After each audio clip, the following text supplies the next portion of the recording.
Welcome. So, when you become a leader, it can be emotionally really tough. And you think, or you might not even think about, are people going to like me? Do they love me? And do you even care? And that's something that, we don't talk about at all.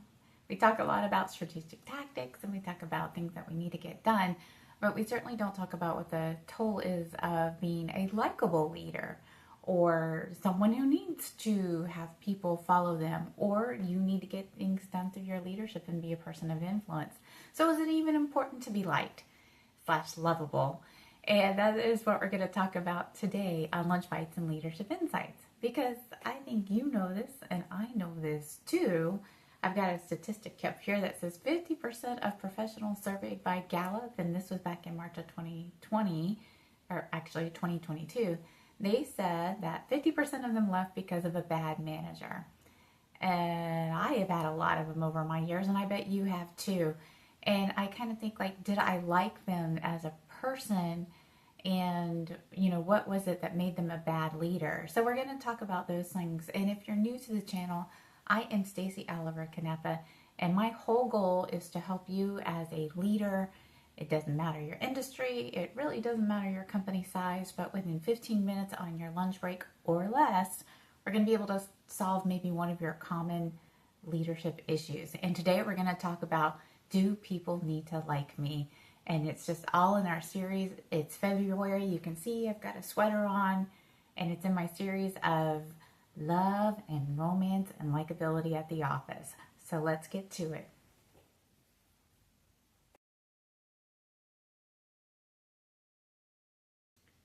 So first things first. Well, what is likability, and do you even care if you're likable as a leader?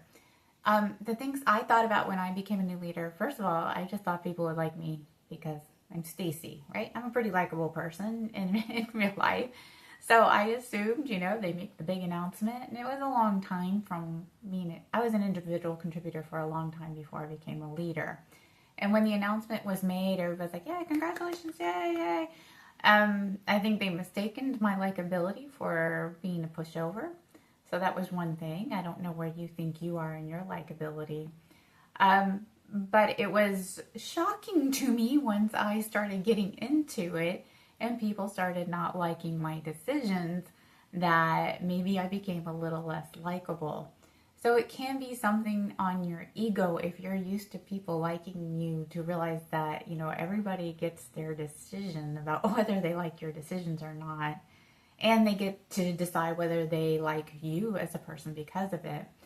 So I think, do you really want to be likable? I don't know that's so important. You don't want to be everybody's best friend because that makes it hard to draw lines when you need to.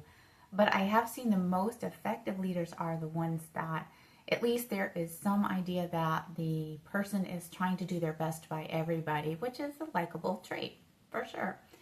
Um, so some things that, do you want to be liked?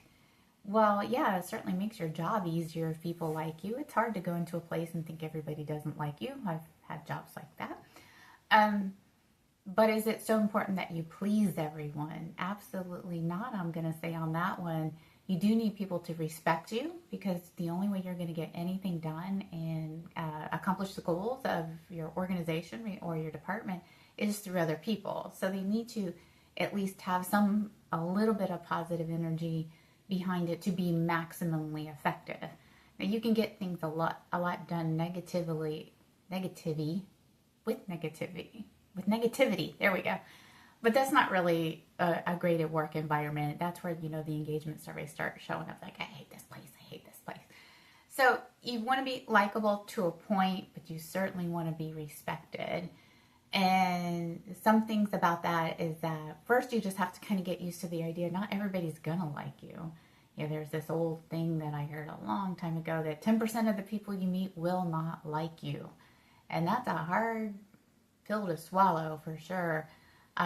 This is a lot why people don't like public speaking and training because they're so worried about the 10% in the audience who's just not going to like them.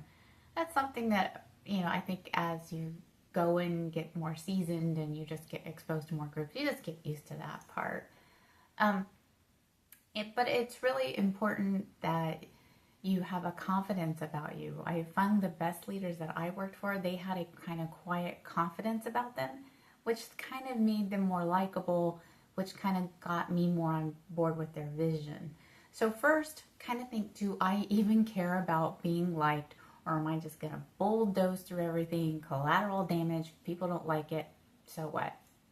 I encourage you to think about that and decide where you want to land. And I'm hoping it that you do want to be at least respected.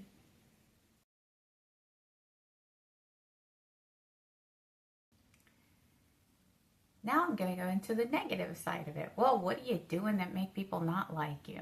So this is usually why I'm called in, even though that's not exactly why people ask me to come in and consult, is that we don't think people like us. But generally there's an emotional part going on that the leaders just can't put their finger on. And it ends up 9 times out of 10, it's either, well, 9 times out of 10, it does have something to do with leadership and what they're doing to cause it to be an unlikable workplace. Sometimes they do it individually, and then sometimes they do it collectively as a group. So reasons people may not like you or dislike you as a leader is number one that comes out all the time is the lack of transparency from the individual leader or the leadership as a group. So when you are not forthcoming with information, that certainly impacts whether your team trusts you, which influences how much do they like you, how much do they pay attention, how much are they excited about what you are sharing with them.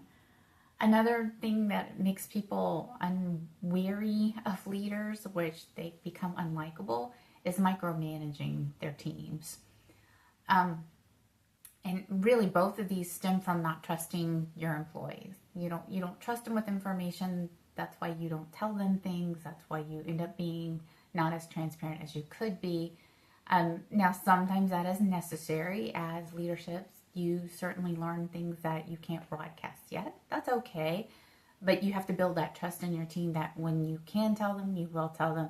And micromanaging, it's you just don't trust the person's doing their job, or there's a different part of that too, is that you're not ready to let go of some issues.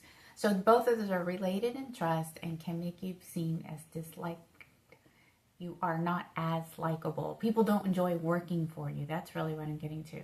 The other thing we never talk about is how me as a leader, I am liked by my peers or by my leadership team. So a couple of times I reported directly to the CEO. I never was taught earlier, even through my academic life and all the certifications I had, how to manage that relationship as well. So one thing I can tell you, when leaders don't like it, it's not always that you disagree with them, because they are expecting healthy conflict. At least a good leader is.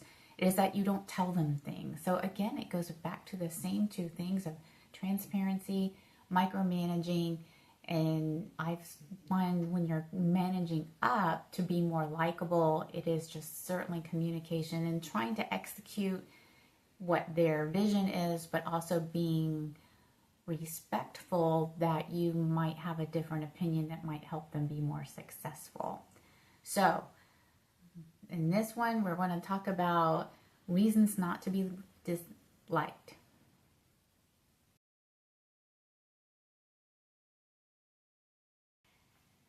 And lastly, we're going to talk about how to improve these things. So if you have kind of figured out that people are maybe not responding to you the way you wish they liked you a little bit more, you wish the environment was a little more maybe comforting or calmer, or just the energy level was more positive.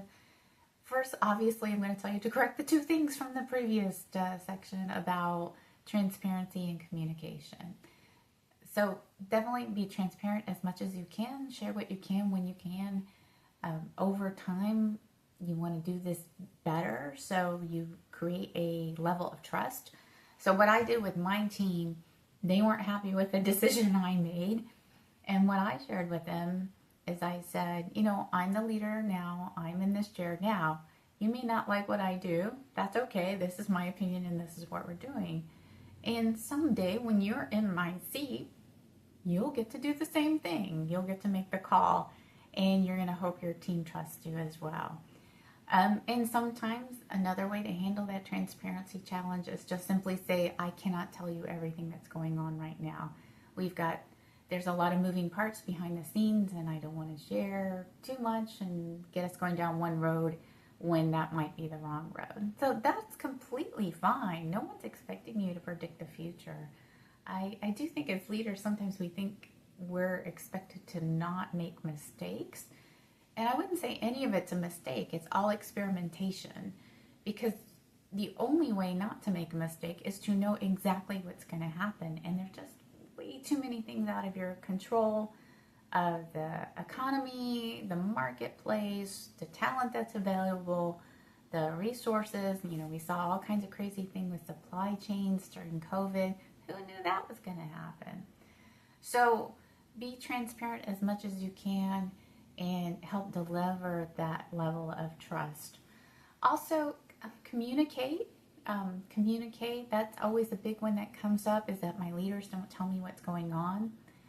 To improve your likability, communicate up and down. Now, I want to discourage you from writing dissertations because that tends to go nowhere. You just want to make your point quickly. You can do it in so many different ways now. Like now you can just shoot a short video, or if you're going to make a email communication, make them very small. Just get to the point. Get to the point. You can repeat information. That's fine. You just don't want to. It's okay because most of us are getting hundreds of emails a day. So if you send more than one email about the same subject, that's okay if you want to be communicating. And then finally, just get to know your people. Get to know them more on a personal level. You don't want to go into something you don't need to know, but you certainly want to give them an opportunity to share what's on their mind about the organization and what you can do better. So if you do all of these three things, first think about, do you want to be liked, and what does that look like to you? Think about reasons you're not maybe liked. It's through lack of transparency, not communicating, and then improve on those things. And if you think about all those three things, I think you're on the road to being a more successful leader. So thanks for joining us on this edition of Lunch Bites and Leadership Insights. I hope you have learned something, or it's given you pause to think. As always, appreciate any likes and certainly comments of how this looks like in your world. What else do you need to know? Or have you been liked or disliked as a leader? So thanks so much, and you subscribe for more videos. You'll see that in the frame, and I'll see you next time. Bye.